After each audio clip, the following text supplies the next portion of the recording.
الحمد للہ وحدہ والصلاة والسلام علی من لا نبی بعدہ اما بعد۔ معزز حضرات، بزرگوں، بھائیوں اور عزیز ساتھیوں، السلام علیکم ورحمۃ اللہ وبرکاتہ۔ آج ہم ایک ایسے عظیم موضوع پر بات کرنے جا رہے ہیں جو ہماری زندگی کا بنیادی ستون ہے۔ بھائی چارہ، اتحاد اور ایمان کی بنیاد پر قائم تعلقات۔ قرآن کریم میں اللہ رب العزت فرماتا ہے، انما المؤمنون اخوہ فاصلحوا بین اخویکم واتقوا اللہ لعلکم ترحمون۔ یعنی مومن تو سب آپس میں بھائی بھائی ہیں، لہذا اپنے دو بھائیوں کے درمیان صلح کراؤ، اللہ سے ڈرو تاکہ تم پر رحم کیا جائے۔ یہ آیت ہمیں بتاتی ہے کہ ایمان صرف دل کی حالت نہیں بلکہ اس کا عملی پہلو بھی ہے۔ ایمان رکھنے والا ہر شخص اپنے بھائی کے ساتھ بھائی چارے کے جذبے سے پیش آتا ہے، اس کا حق ادا کرتا ہے اور اپنی زندگی میں محبت اور احترام کو عام کرتا ہے۔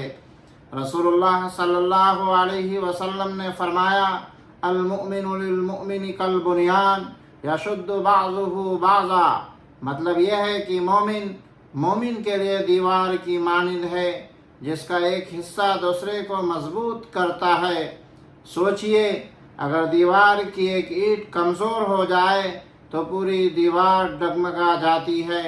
اسی طرح اگر ہم اپنے بھائی کے ساتھ محبت، تعاون اور اتحاد کا مظاہرہ نہ کریں تو پوری امت متاثر ہوتی ہے۔ ایک مقام پر فرمایا، لا یؤمن احدکم حتی یحب لاخیہ ما یحب لنفسہ۔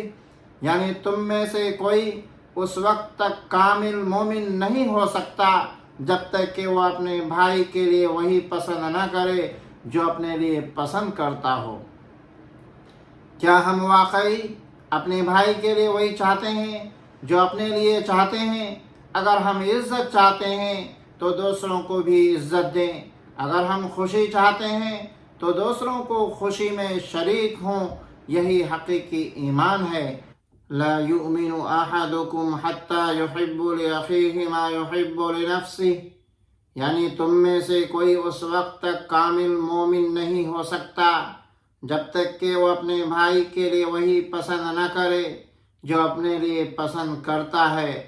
کیا واقعی ہم اپنے بھائی کے لیے وہی چاہتے ہیں جو اپنے لیے چاہتے ہیں؟ اگر ہم عزت چاہتے ہیں تو دوسروں کو بھی عزت دیں، اگر ہم خوشی چاہتے ہیں تو دوسروں کی خوشی میں شریک ہوں، یہی حقیقی ایمان ہے۔ مسلمان کا بھائی ہے، نہ اس پر ظلم کرے، نہ اسے تنہا چھوڑے اور نہ اس کی تحقیر کرے۔ حضرات محترم، یہ تعلیمات صرف نظریہ نہیں ہے بلکہ عملی زندگی کے لیے رہنمائی ہے۔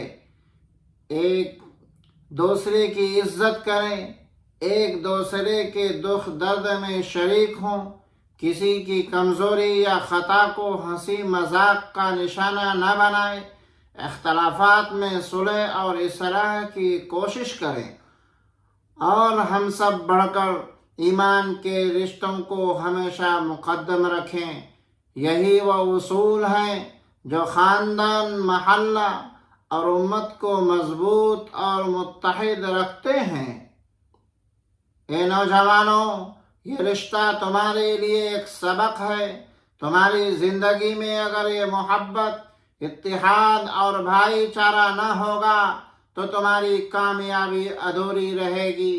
اپنے دوستوں، ہم جماعتوں اور بھائیوں کے ساتھ محبت اور احترام سے پیش آؤ، ان کے حقوق کو پہچانو، ان کے ساتھ انصاف کرو اور ان کی مدد کے لیے ہمیشہ تیار رہو۔ حضرات محترم، آئیے ہم سب عہد کریں کہ ہم ایمان کے رشتے کو مضبوط کریں گے، ایک دوسرے کے بھائی بنیں گے اور کبھی کسی پر ظلم، کسی کی توہین یا کسی کی تنہائی کا سبب نہیں بنیں گے۔ اللہ تعالی ہم سب کو قرآن و سنت پر عمل کرنے کی توفیق دے۔ ہمارے تعلقات کو محبت اور اتحاد سے بھر دے اور ہماری زندگیوں میں حقیقی بھائی چارہ قائم فرمائے. آمین یا رب العالمین. والسلام علیکم ورحمۃ اللہ وبرکاتہ.